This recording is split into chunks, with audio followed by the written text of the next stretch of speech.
Ibabalik ko lang ang dati kong pagmamahal. Yan guys, good morning my friends. Ayan, welcome sa akong mga new subscribers no sa YouTube. Ayan, salamat yun sa inyong pag-subscribe no. Ayan, not only here in this country, Philippines, also the outside the country. So we are here as a terrace guys. Ipakita ko yan yung mga views po dito guys. Ito sa terrace namin. Ayan, ito yung makita nyo guys pag dito tayo sa terrace no. Sobrang maliwalas yung panahon ngayon. Ayan. Ayan. So time check guys, 3 o'clock in the afternoon. So every time guys nga ganahan ko mag-relax dito lang ko guys sa terrace kay sobrang init ngayon guys no pag magala-gala tayo doon sa malayo. Minsan guys pupunta ako doon sa bukid doon no sa una kita no yan guys. Pag dito guys sa terrace guys bubungad yung dito yung mga views na makita po ninyo no.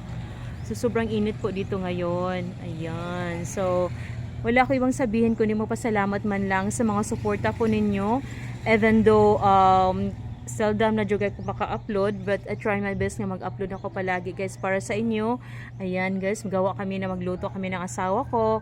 Ayan, para makita nyo guys ibang version yung pagluluto sa asawa ko guys no.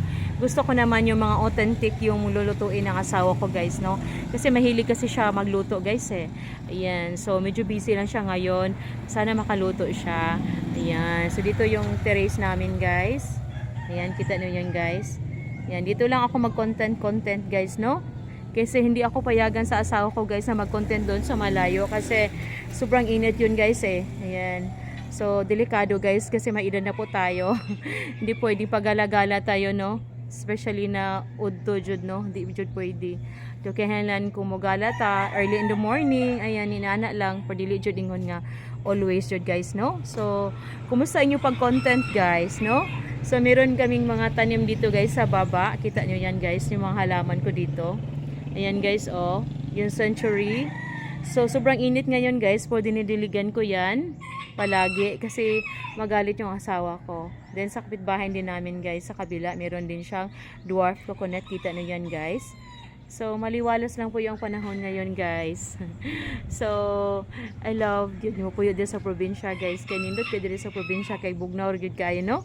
So, salamat siya guys sa inyong suporta guys ha. Thank you so much from the bottom of my heart. Salamat sa inyong mga comments no. Some beautiful and inspiring comments ginin nyo guys no. Pasalamat ko sa nag-suporta guys no. Thank you so much once again. Ayan.